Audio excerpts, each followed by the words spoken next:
Élu. Un groupe de personnes qui avaient autrefois accepté un verdict erroné fait aujourd'hui face à une immense remise en question intérieure. Même s'ils ont juré que tu étais le coupable, les gens perçoivent désormais l'absurdité de tout cela et ne croient plus aux mensonges. Les rumeurs censées t'anéantir n'ont fait que révéler ta résilience. Avant l'attaque, avant le verdict, avant la campagne de chuchotement et le récit soigneusement façonné sur le genre de personne que tu serais, il existait une communauté et tu en faisais partie. Peut-être était-elle bâtie autour de la foi, peut-être était-elle spirituelle, peut-être s'agissait-il d'un rassemblement de gens unis par une croyance commune, une vision partagée du sacré, une manière commune de donner du sens à cette existence étrange et parfois impitoyable. Quelle qu'ait été sa forme, elle dégageait de la chaleur. Elle offrait quelque chose qui ressemblait à l'appartenance, et tu y es entré comme tu entres partout, pleinement, sincèrement, ton véritable moi en avant. Ce n'était pas une erreur. Pénétrer dans un espace en restant soi-même n'est jamais l'erreur, mais quelque chose clochait déjà avant ton arrivée. Quelqu'un au sein de ce cercle confondait depuis longtemps son rôle dans la communauté avec la communauté elle-même. Cette personne avait passé des années à se rendre indispensable, à donner, à servir, à se placer comme le centre de gravité, non par amour véritable, mais par un besoin profond et conscient d'être la présence la plus nécessaire partout où elle se trouvait. Tu ignorais cela en arrivant. Comment l'aurais-tu su? Ce n'est écrit sur le visage de personne. Tu as ressenti la chaleur de cette communauté qui était réelle. Tu as ressenti la connexion qui était réelle. Ce que tu ne pouvais pas encore percevoir, c'était l'architecture cachée en dessous. Les règles tacites, la hiérarchie invisible, l'ordre soigneusement entretenu qui reposait sur le maintien de chacun à sa place assignée. La position qu'on t'attribuait silencieusement dès ton arrivée était censée être petite, complaisante, admirative, reconnaissante d'être incluse. Mais ce n'est pas ce que tu es, et ça ne l'a jamais été. Alors le compte à rebours avait déjà commencé avant même que tu ne prononces un seul mot. À l'instant où ton moi authentique a pénétré dans cet espace, quelque chose s'est enclenché. Non parce que tu étais dangereux, mais parce que tu étais vrai. Et les choses vraies ont le don de démasquer tout ce qui est fabriqué autour d'elles. Les gens de cette communauté t'observaient depuis ton arrivée, non avec méfiance, mais avec une forme de faim. Car même les communautés au cœur pourri comptent des membres sincères. Et ces membres sincères ont senti ce que tu portais en toi. Ils ont senti sa chaleur, son soulagement, cette impression tranquille de « enfin, voilà quelqu'un qui ne joue pas un rôle. Voilà quelqu'un auprès de qui je peux réellement respirer. » Cette attirance vers toi a immédiatement été remarquée par la seule personne qui ne pouvait pas se permettre de la laisser se développer. Chaque membre sincère qui penchait dans ta direction représentait, du point de vue de cette personne, un membre qui s'éloignait d'elle. Et cette personne était restée trop longtemps le centre de gravité incontesté pour tolérer un tel basculement sans réaction. Tu portes quelque chose. Appelle ça du charisme. Appelle ça une onction. Appelle ça une présence authentique. Donne-lui le nom qui correspond à ta vie. Mais tu l'as. Les gens le ressentent quand tu entres dans un lieu. Ils penchent vers toi en conversation sans trop comprendre pourquoi. Ce que tu dis résonne différemment et reste plus longtemps. Les gens repartent de ta présence en se sentant plus vivants qu'à leur arrivée. C'est ton don. Il a été déposé en toi avant même que tu n'aies ton mot à dire. À travers presque toute ta vie et dans la plupart des espaces, ça a été la plus belle chose en toi. Mais dans ce cercle précis, avec cette personne précise qui t'observait, c'était l'allumette enflammée près de l'essence.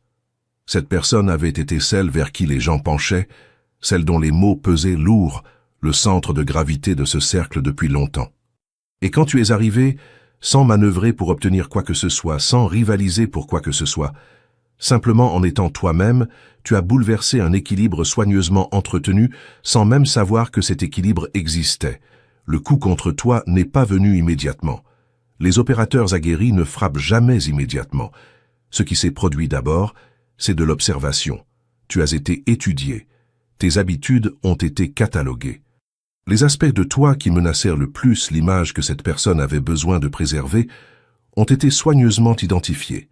Puis, lentement et délibérément, habillés du langage du discernement spirituel et de la sollicitude communautaire. Le dossier contre toi a commencé à se construire. Ce n'était pas un dossier fondé sur quoi que ce soit que tu aurais réellement mal fait. C'était un dossier bâti sur ce que tu représentais, sur ce que ta présence révélait, sur ce que tu mettais au jour chez cette personne simplement en occupant le même espace. Tu étais trop libre, trop ouvert, trop disposé à dépasser les lignes rigides et étouffantes que cette personne avait érigées en personnalité entière. Tu posais des questions qu'elle avait discrètement décrétées interdites. Tu t'exprimais d'une manière qu'elle avait jugée inconvenante. Tu traversais le monde avec une aisance dans ta propre peau, qu'elle s'était passée une vie entière à se refuser. Et te voir porter cette aisance sans effort a fissuré quelque chose en elle. Cette fissure est devenue la guerre. Si ces mots ont éveillé ta conscience, soutiens cette vidéo pour aider davantage d'élus à s'éveiller à cela. La première arme qu'ils ont saisie fut ta réputation. L'attaque ne visait pas ce que tu faisais de mal. Il n'y avait pas assez de matière là. Au lieu de cela, elle visait ce que tu faisais de bien. Ta guérison a été reformulée en instabilité. Ton honnêteté a été reformulée en imprudence. Ton ouverture sur ton passé, ta souffrance, ta croissance, tout cela a été récupéré et tordu pour devenir la preuve exacte de ce que cette personne avait besoin que tu sois. Voilà la cruauté spécifique de ce genre d'attaque. Les parties les plus sacrées et les plus vraies de toi deviennent les munitions. Les endroits où tu étais le plus vulnérable et le plus courageux, là où tu as osé te montrer, sont transformés en quelque chose de méconnaissable. Et parce que la matière première était réelle, parce que ces moments avaient réellement existé, le mensonge a été enveloppé de juste assez de vérité pour passer pour convaincant. Tu ne pouvais pas simplement nier, parce que tu ne pouvais pas nier la matière sur laquelle il était bâti. C'est ce qui le rendait si efficace. Et c'est ce qui le rendait si vicieux. Tout a commencé par des graines, pas des accusations. Des graines, discrètes, presque innocentes, parfaitement réfutables. Une question posée sur un ton inquiet, une pause lourde de sens avant ton nom, qui sous-entendait quelque chose sans le dire ouvertement. Et je ne veux pas semer la division, mais je me sens poussé à partager quelque chose dans l'amour, ce qui est, à tous égards, l'arme la plus précisément conçue dans l'arsenal d'un manipulateur. Cette seule phrase combine l'autorité spirituelle, la dénégation plausible et la mise en scène d'un courage réticent, le tout en même temps. Les graines ont poussé parce que le sol avait été préparé. Cette personne avait passé un temps considérable à bâtir sa crédibilité précisément pour qu'au moment venu, ses paroles portent sans être remises en question. La fiabilité n'était pas le but. C'était l'investissement. Et le rendement de cet investissement a été dépensé entièrement pour démanteler ton nom. Au fil du temps, le récit est devenu plus précis. Des détails sont apparus. Des incidents ont été décrits de façon sélective et stratégique. Ton nom a commencé à porter un poids particulier, celui qui fait hésiter les gens avant de le prononcer, celui où chacun connaît déjà le sous-entendu avant qu'un seul mot ne soit dit. Puis vint le verdict. Tu étais le coupable. Tu étais la source des dégâts. Ta différence, ton authenticité, ton refus de te conformer à la forme que cette personne exigeait de toi. Tu as été désigné comme la raison pour laquelle tout est allé de travers. Écoute, tu sais déjà que les attaques n'étaient pas aléatoires. Et si tu prêtes attention, tu peux le sentir. Leurs murs se referment sur eux. Tu as aussi remarqué autre chose. Beaucoup de chaînes d'élus sur YouTube se sont tues. Des vidéos supprimées, des voix repoussées hors de la plateforme. Les médias dominants sévissent contre nous. Mais nous n'abandonnerons pas notre voix. Alors parlons de ce que nous faisons à ce sujet. C'est pourquoi j'ai conçu Destiny Engine. Et quand tu le rejoins, tu ne soutiens pas seulement tes chaînes préférées, tu alimentes aussi ta propre ascension. C'est une victoire à 360 degrés. Il génère des séquences personnalisées qui t'aident à transmuter la trahison en transcendance, à transformer l'isolement en pouvoir sacré et à convertir leur chute en ta propre ascension. Nous utilisons les propres armes de l'élite obscure contre elle. Nous prenons leur technologie de conscience déclassifiée qui programmait la compétition et la pénurie, et nous la réorientons pour servir l'intelligence coopérative. Le plus beau, c'est que tu n'as même pas à lever le petit doigt. Tu mets les écouteurs, tu appuies sur lecture, et ton subconscient est reprogrammé pendant que tes ennemis s'effondrent sous le poids de leurs propres mensonges. Voilà pourquoi je l'ai créé au départ, pour que tout ce qu'ils t'ont fait pour te briser devienne le carburant de ta vocation. La mise à niveau collective est en marche. Lance ton Destiny Engine pour $7 dès aujourd'hui et regarde la justice divine s'accélérer dans ta vie. Lien dans la description. Maintenant, laisse-moi te montrer qui est réellement cette personne. Pas pour la rabaisser, mais parce que tant que tu ne le vois pas clairement, elle reste immense dans ton esprit, terrifiante, spirituellement élevée, plus connectée au divin que toi. Elle n'est rien de tout cela. Cette personne vit dans une prison qu'elle a elle-même bâtie. Son identité entière repose sur un système de croyances, une autorité spirituelle, un rôle communautaire. Et elle a besoin de cette structure comme celui qui ne sait pas nager a besoin du bord de la piscine. Sans elle, elle ne sait pas qui elle est. Il y a des parties d'elle-même qu'elle a enfermées parce qu'elles ne correspondent pas à l'image. Les parties curieuses, les parties qui questionnent, les parties qui désirent exactement la liberté qu'elle condamne en toi. Les parties enfermées ne disparaissent pas. Elles accumulent de la pression et cherchent des issues. Et l'issue qu'elles ont trouvée, c'était toi. Chaque désir réprimé, chaque question interdite, chaque pulsion enfermée est ressortie sous forme de fureur, dirigée contre la seule personne qui représentait ce qu'elle s'était condamnée à ne jamais avoir. Ta liberté n'est pas menaçante parce qu'elle serait mauvaise. Elle est menaçante parce qu'elle est possible, parce que tu as prouvé qu'on pouvait y survivre. Tu existes à voix haute, preuve vivante que la cage qu'elle a construite autour d'elle-même est un choix. Et c'est une vérité qu'elle ne peut pas se permettre de laisser voir aux gens qui l'entourent. Maintenant, suis le véritable mobile sous toute cette posture spirituelle. Suis les ressources, suis l'attention, suis la loyauté, suis qui recevait l'énergie de la communauté et ce qu'il est advenu de ce flux une fois que tu es arrivé. Cette personne avait construit quelque chose qui exigeait un investissement constant pour se maintenir. Chaque acte de différence, chaque dollar de soutien, chaque instant où quelqu'un choisissait sa direction plutôt que son propre instinct, c'était le carburant qui faisait tourner toute l'opération. La capacité d'une communauté à donner ainsi n'est pas illimitée. Quand les gens ont commencé à graviter vers toi, quand ta présence leur offrait quelque chose qui les ressourçait, au lieu de les épuiser, le flux a commencé à se diriger ailleurs. Voilà la véritable blessure sous le verdict. L'accusation de coupable n'a jamais réellement concerné ton caractère. Elle concernait ton pouvoir d'attraction. Tu faisais sentir les gens mieux, pas plus mal. Les gens repartèrent de ta présence avec plus qu'ils n'étaient revenus. C'était une menace directe pour quelqu'un dont toute l'opération reposait sur le fait que les gens repartent avec moins. Ils t'ont qualifié de fausse lumière. Reste un instant avec cette accusation et regarde-la honnêtement. Ils ont dit que ta lumière était fabriquée. Ils ont dit que ce que les gens éprouvaient autour de toi était une tromperie. Remarque la forme précise de ce mensonge, car l'accusation de fausse lumière appartient, sans exception, à celui qui la formule. La lumière véritable n'a pas besoin de déclarer fausses les autres lumières. La lumière véritable ne se sent pas menacée par la présence de davantage de lumière. La lumière véritable n'a pas besoin d'un consensus collectif pour confirmer sa propre existence. La personne qui t'a traité de fausse lumière est celle qui met en scène sa luminosité. Toi, tu es celui qui continue simplement de briller, que quelqu'un regarde ou non. La vérité a une portée plus longue que la stratégie. C'est ce que cette personne n'a pas anticipé. Les relations qui ont disparu, ces pertes pesaient. Les gens qui ont choisi le verdict plutôt que leur propre expérience vécue de toi t'ont blessé de la façon précise dont seule la trahison de personnes de confiance peut blesser.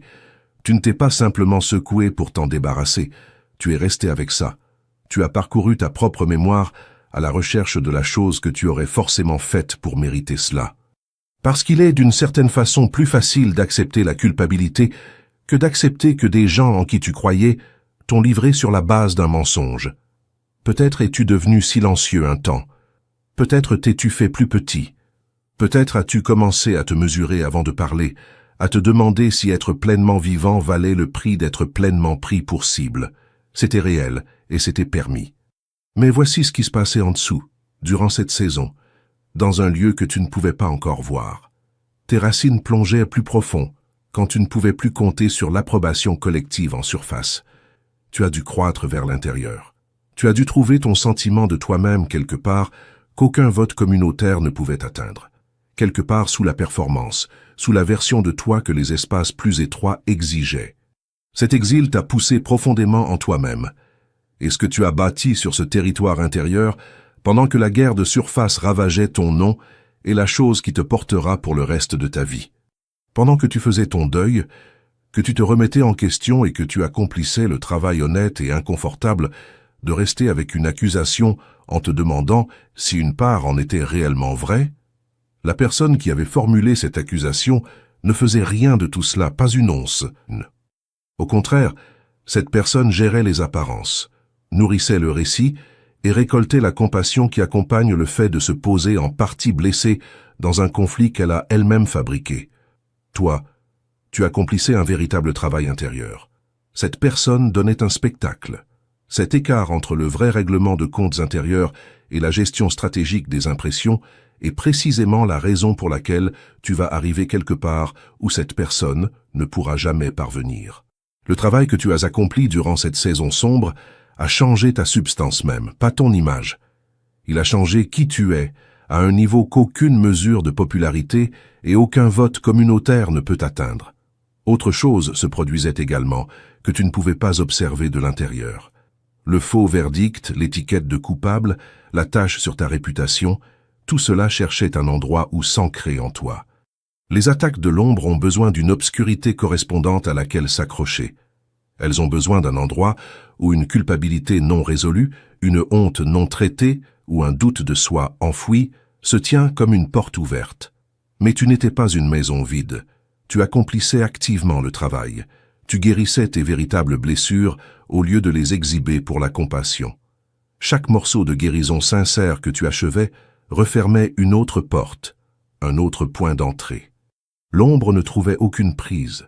Ce qui a été lancé vers toi est revenu à sa source, non parce que tu l'as repoussé, mais parce que tu l'avais déjà dépassé. Tu es devenu quelqu'un qui n'a pas besoin de permission pour être lui-même. Tu es devenu quelqu'un qui a déjà survécu au fait d'être pleinement authentique dans les pires conditions possibles. Tu es devenu quelqu'un qu'on ne peut pas contrôler par la menace du rejet, parce que le rejet est déjà venu et que tu es toujours debout. La plupart des gens n'atteignent jamais ce niveau de liberté parce qu'ils ne sont jamais poussés assez loin pour le trouver. L'attaque fut brutale, et elle a produit la version de toi que cette personne redoutait le plus. Incontrôlable, inébranlable, incontenable. Ils voulaient te briser. Ils t'ont construit à la place. La vérité se déplace sans s'annoncer, et elle finit toujours par atteindre les gens qu'elle doit atteindre. Quelqu'un dans cette communauté a commencé à remarquer. Une seule personne au début. Peut-être quelque chose a-t-il été partagé publiquement, une déclaration, une publication, une accusation présentée dans la grammaire soignée de la préoccupation spirituelle, et quelque chose dans le ventre de cette personne a enregistré une note légèrement fausse, pas de façon spectaculaire, juste assez pour la faire hésiter avant d'acquiescer comme d'habitude. Elle n'a pas agi sur le moment. Elle a rangé ce ressenti de côté, mais le ressenti n'est pas parti. Puis une autre personne a commencé à remarquer quelque chose de différent. Sans chercher à compter, cette personne a commencé à suivre combien de conversations revenaient vers toi, combien d'énergie communautaire était déversée dans un grief à propos de quelqu'un qui n'était même pas présent, combien d'échanges présentés comme du conseil spirituel étaient en réalité des bulletins de guerre personnelle. Et le volume même de tout cela a commencé à ressembler moins à une véritable préoccupation qu'à une obsession. Les gens se vidaient, non de façon spectaculaire, mais d'une manière précise et difficile à nommer. Celle qui survient quand on continue d'investir de l'énergie dans un problème sans résolution, un grief jamais pleinement satisfait, un récit qui réclame toujours plus de nourriture. La communauté censée représenter quelque chose de plus élevé que la vie ordinaire s'était discrètement et entièrement organisée autour de la rancune d'une seule personne. C'est là que la fracture a commencé. Elle n'a pas débuté par une confrontation dramatique, ni un départ fracassant. Elle a commencé dans l'érosion lente et presque invisible de la présence. Des gens devenus plus difficiles à joindre, moins impliqués lors des rassemblements, visiblement distraits quand les conversations revenaient à ton nom. Le genre de dissolution qui survient dans l'esprit avant même de se manifester dans le comportement. La personne qui menait la campagne pouvait le sentir se produire. Quand elle a perçu que l'audience pour le verdict commençait à se réduire, sa réaction instinctive a été l'escalade. Des affirmations plus bruyantes, des accusations plus extrêmes, des appels plus pressants à la communauté pour rester alignés contre toi. Mais l'escalade révèle toujours plus qu'elle ne le souhaite. Le désespoir possède une texture que les gens perspicaces ressentent, et une fois ressentie, elle ne peut plus être ignorée. L'escalade même destinée à raviver l'engagement de la communauté envers le verdict est devenue au contraire ce qui a poussé les plus observateurs à se demander discrètement « Pourquoi cela importe-t-il à ce point à quelqu'un qui prétend être en paix ?» Cette question, une fois enracinée, ne peut plus être déracinée. Les gens ont commencé à comparer, non pas toi face à la personne qui s'en était prise à toi, mais comment ils se sentaient avant de rejoindre ce cercle par rapport à maintenant. L'écart était inconfortable. Ils étaient venus en quête de quelque chose de nourrissant, de quelque chose qui élève la vie au-delà de l'ordinaire. Ce qu'ils ont trouvé avec le temps, c'était une communauté bien plus investie dans l'identification d'ennemis extérieurs que dans la construction de quoi que ce soit de significatif de l'intérieur. Un espace où le régime émotionnel principal était le grief, le soupçon et cette autosatisfaction particulière qui vient de la conviction d'être le petit groupe fidèle entouré par la corruption. On t'avait désigné comme le visage de cette corruption. Tu étais le méchant utile, le coupable dont l'existence prolongée donnait à tout le cercle une raison commune de rester unis. Mais voici ce qui se produit quand un prétendu méchant refuse simplement de se comporter comme tel. Quand le prétendu trompeur continue de se présenter avec transparence et amour, quand la prétendue fausse lumière continue d'éclairer des choses qui avaient réellement besoin d'être éclairées, le rôle du méchant devient impossible à tenir, et la communauté qui s'était organisée autour de l'opposition à toi commence à se poser la question qui change tout. Si nous nous sommes trompés sur cette personne, sur quoi d'autre nous sommes-nous trompés? Ce n'est pas toi qui as ouvert cette fissure. C'est la vérité. Tu es simplement resté vrai assez longtemps pour que la vérité trouve son propre chemin à travers. Le verdict a été rendu public sous quelque forme que ce soit. Une publication, une déclaration en ligne, une accusation publique habillée de langage spirituel. Le dossier a été confié à quelque chose de permanent et de visible. Les preuves ont été exposées, soigneusement choisies et assemblées de façon sélective. L'argument a été présenté avec conviction. Pendant un instant, cela a pu ressembler au coup final. Mais quelque chose d'inattendu s'est produit en réponse à cette déclaration publique. Les gens ont commencé à poser des questions. Pas des questions hostiles, des questions curieuses. Le genre qui vient de personnes qui veulent sincèrement comprendre, mais dont la compréhension ne suit pas automatiquement la version présentée. Le genre de questions auxquelles on ne peut répondre proprement sans révéler plus que prévu. Le genre qui expose, dans les vides entre les réponses, la forme de ce qui est délibérément tu. Et puis quelqu'un t'a rencontré directement. Ta véritable voix, tes véritables mots, ta véritable manière d'être au monde. Et ce que cette personne a trouvé ne correspondait pas au portrait. Cela ne correspondait à rien de ce dont on l'avait mis en garde. Ce que cette personne a trouvé, c'était un être humain, réel, honnête, visiblement imparfait à la manière dont les gens authentiques le sont. Quelqu'un qui avait traversé une épreuve réellement difficile et l'a digérée avec plus d'intégrité que la plupart des gens n'y parviennent. Quelqu'un dont l'ouverture n'était pas une performance. Quelqu'un dont la différence n'était pas une tare. Quelqu'un qui était exactement celui qu'il paraissait être. Et cette apparence a entièrement démantelé le dossier qui avait été monté contre lui. La dissonance était trop importante pour être contenue. On ne peut pas maintenir simultanément l'image d'un méchant dangereux et frauduleux et l'expérience directe de quelqu'un qui est tout simplement indéniablement vrai. L'esprit doit choisir, et un esprit après l'autre a commencé à choisir l'expérience directe plutôt que le récit fabriqué. Voilà le point de bascule de tout ce qu'on t'a fait subir. Rendre les choses publiques était censé sceller ton sort. Au lieu de cela, cela en a scellé un autre, car les déclarations publiques sont permanentes. Et les déclarations publiques permanentes deviennent des preuves, non seulement de ce qui a été dit, mais du caractère derrière ce qui a été dit. L'amertume sous le langage spirituel, la chaleur disproportionnée, l'obsession, le portrait même de contrôle et de peur qu'on avait projeté sur toi devenaient maintenant lisibles pour quiconque examinait attentivement celui qui l'avait dessiné. Quand les questions sont venues et n'ont pas pu trouver de réponse claire, quand l'esquive est devenue la seule réponse disponible, les gens ont senti ce mur. Chacun l'a noté en privé. Chacun en a discrètement parlé à quelqu'un d'autre. Et c'est ainsi que le basculement s'est propagé. Pas dans une campagne coordonnée, mais dans de petits moments privés de reconnaissance partagée entre des gens qui croyaient chacun être le seul à le remarquer, jusqu'à découvrir qu'il n'était pas seul du tout. Le soutien a commencé à se diriger ailleurs. L'audience a commencé à se clairsemer. La communauté qui avait été pointée vers toi comme une arme est devenue un miroir, et le reflet qu'elle renvoyait n'était pas l'image d'un protecteur juste. C'était l'image d'une personne défaite par sa propre obsession. Il existe un système de comptabilité pour ces choses. Appelle-le justice divine. Appelle-le loi universelle du retour. Appelle-le comme ton cadre le permet. Mais il est réel. Il fonctionne de manière autonome, et il n'a pas besoin que tu le gères. Il ne s'intéresse pas à qui a argumenté le plus habilement. Il ne s'intéresse pas à qui avait la plus grande plateforme, ni à qui a interprété la version la plus impressionnante de la droiture. Il ne s'intéresse qu'à une seule chose, ce qui était réellement vrai, et il règle ses comptes en ce moment même. Considère ce que vit aujourd'hui la personne qui t'a traité de coupable. L'isolement. Son propre caractère est désormais remis en question par des gens qui lui accordaient autrefois une confiance totale. Des alliés de confiance prennent leur distance sans offrir d'explications claires. Ce qui ressemblait à de la loyauté s'est révélé être de la conformité. Et la conformité, contrairement à la loyauté véritable, s'évapore dès l'instant où le coût de rester dépasse le coût de partir. Un piège a été construit avec ton nom dessus.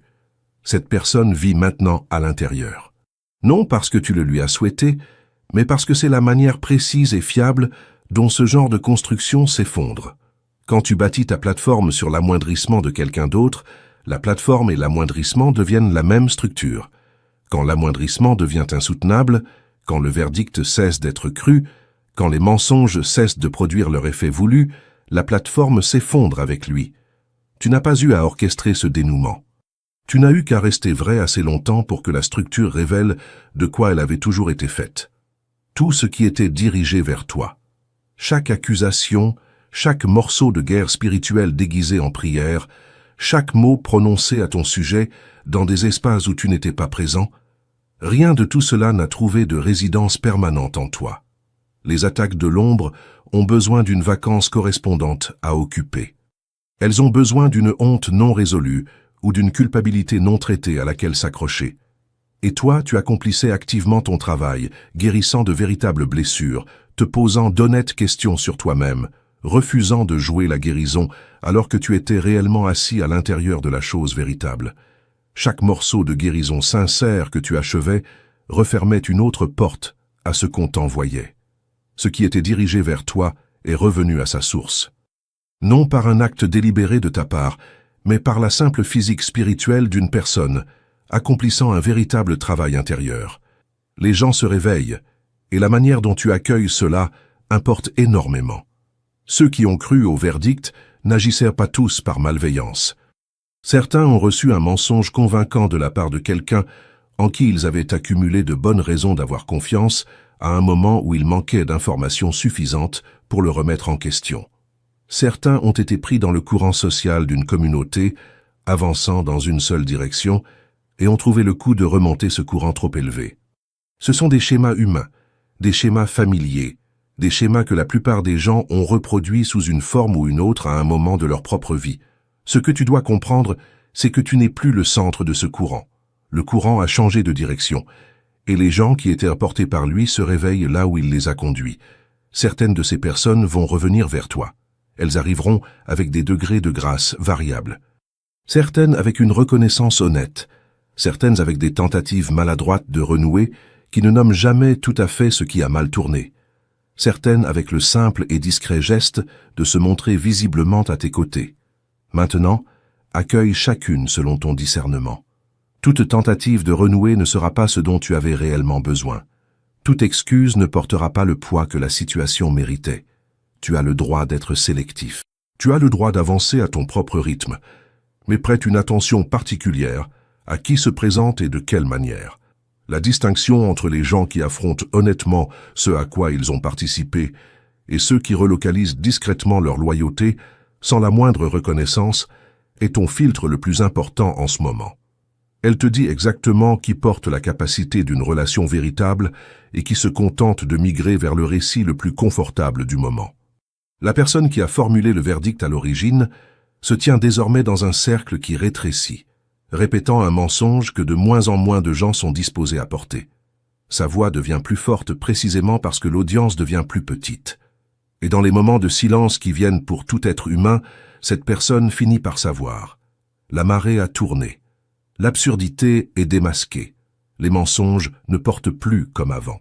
C'est la conséquence faisant exactement ce que la conséquence fait. Pas une punition, pas une vengeance, mais le long et fiable retour de la réalité dans une situation bâtie sur la fiction. Ce que tu portes ne peut être transféré, enseigné dans un séminaire ni conféré par un titre communautaire. Cela vit dans une personne ou non. Et la raison pour laquelle tant d'énergie a été dépensée à tenter de détruire ta réputation, c'est que ta réputation était la seule chose accessible.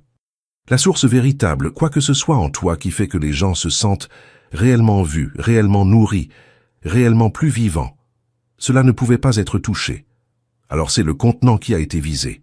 Le but était de rendre le contenant si contaminé dans l'esprit des gens que personne ne voudrait l'ouvrir.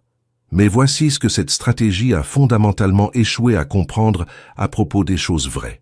Le contenu ne change pas selon l'étiquette que quelqu'un d'autre colle à l'extérieur. Les gens qui avaient suffisamment faim, ceux dont le besoin de quelque chose de véritable était assez fort pour passer outre l'avertissement, ont ouvert le contenant malgré tout, et ils ont trouvé exactement ce qui s'y était toujours trouvé. Toi, intact, exactement ce que tu étais avant que quiconque ne décide de faire de toi un personnage dans son récit. Ce sont là tes gens. Ceux qui sont venus vers toi malgré le verdict. Ceux qui ont fait confiance à leur propre expérience directe, plutôt qu'au témoignage de seconde main de quelqu'un d'autre. Ceux à qui l'on avait dit que tu étais dangereux et qui ont décidé de le découvrir par eux-mêmes. Ce genre de confiance ne se fabrique pas et ne peut être révoqué par une publication, une campagne ou n'importe quelle quantité d'opposition organisée. Elle s'est gagnée par ta disposition à rester vrai quand être vrai te coûtait tout. Tu es le genre de personne qui attire les autres sans stratégie ni calcul, simplement en étant, simplement en te présentant comme la chose authentique dans un monde saturé d'impressions gérées. C'est extraordinairement rare. Et c'est précisément la qualité que la personne qui s'en est prise à toi enviait le plus, parce que c'est la seule qu'elle ne peut reproduire. Peu importe avec quel soin elle gère son image, tu as survécu au plein coup de l'authenticité, et tu en es ressorti toujours disposé à être vrai. Voilà le témoignage qu'aucun argument ne peut reproduire. Pas un discours, une vie visible, continue, indéniable qui dit « J'ai tout payé pour cela et me voici encore ». Ceux à qui l'on a aussi dit qu'ils étaient trop libres, trop dans le questionnement, trop en dehors des lignes acceptables, ils ont trouvé leur chemin vers toi, non par coordination, mais par résonance, par l'attraction spécifique de quelqu'un qui a traversé le feu et qui est toujours debout, qui brille toujours, qui refuse toujours de s'excuser pour ce qu'il est. Ce rassemblement-là est la communauté qui vaut la peine d'être bâtie, pas celle qui t'avait assigné une petite position en attendant que tu y restes, pas celle qui exigeait que tu atténues ta lumière comme prix d'entrée, celle qui se forme parce que les choses authentiques attirent les choses authentiques, celle tenue ensemble par la vérité plutôt que maintenue par la peur. Un verdict a été rendu sans toi. Les preuves étaient choisies, sélectives et habillées du langage de l'autorité spirituelle. Les témoins ont été rassemblés parmi des gens qui faisaient confiance à la voix qui les rassemblait. Le verdict a été délivré avec la certitude de ceux qui s'étaient convaincus d'accomplir une œuvre sacrée. Coupable, tu étais le coupable, tu étais le problème, tu étais la raison, et la communauté l'a cru. C'est là que tout a commencé. Un dossier monté contre quelqu'un dont le seul véritable tort était d'être trop authentique, trop libre, trop vivant pour entrer dans le cadre que cette personne avait besoin de préserver. Maintenant, regarde où en sont les choses. Le cercle se disperse, non parce que quelqu'un a organisé une intervention, non parce que la vérité est arrivée avec un mégaphone à exiger des rétractations, mais parce que le mensonge s'est fatigué. Les mensonges finissent toujours par se fatiguer. Soutenir une fiction sur autrui exige un entretien constant, une alimentation constante, une gestion constante, une escalade constante. Et les gens recrutés pour porter cette fiction se sont épuisés à porter quelque chose qui n'a jamais été à eux. Le soutien se dirige ailleurs. L'influence bâtie sur ton amoindrissement se dissout maintenant que ton amoindrissement n'est plus quelque chose que les gens sont disposés à mettre en scène. La voix qui a rendu le verdict devient plus forte en proportion inverse de la taille de l'audience qui l'écoute encore. Toi, tu es toujours là. Le mensonge, non. Le verdict se dissout entre les mains des gens mêmes qu'on avait recrutés pour le faire appliquer. Le courage de le dire à voix haute monte discrètement chez ceux qui connaissent la vérité en privé depuis déjà un moment. Ce moment d'honnêteté collective approche, et tu n'as pas besoin d'y être présent. La réhabilitation n'a jamais exigé ta présence, seulement ta persévérance. Et tu as persévéré. Tu ne l'as pas fait sans coup, tu n'as pas à l'avoir fait sans coup. Celui qui traverse le feu n'est pas celui qui n'a jamais été brûlé. C'est celui qui a continué d'avancer en brûlant. Tu as continué d'avancer. Tu as continué de parler, tu as continué de te présenter comme la chose authentique dans un monde à qui l'on avait dit que tu étais un imposteur. Et chaque jour où tu as fait cela, chaque jour où tu as choisi l'authenticité plutôt que la performance, tu as mis un degré de séparation supplémentaire entre toi et le verdict qu'ils t'avaient infligé. Ils ont juré que tu étais le coupable, et les gens voient de l'absurdité maintenant, jusqu'à la dernière couche. Ils ne croient plus aux mensonges. Non parce que quelqu'un le leur a dit, mais parce qu'ils t'ont rencontré, le vrai toi. Celui qui était toujours là sous chaque étiquette, chaque accusation, chaque portrait soigneusement conçu de quelqu'un que tu n'as jamais été même de loin. Celui qui a survécu au verdict, celui qui en est ressorti de l'autre côté, non en jouant la liberté, mais en la vivant réellement. C'est celui-là qui est vu, c'est celui-là qui est choisi. C'est cela qu'aucun verdict, aucune campagne communautaire, aucune quantité de ténèbres organisées ne pourra jamais te prendre de façon permanente. Bienvenue de l'autre côté, élu. C'est ici que ta véritable vie commence.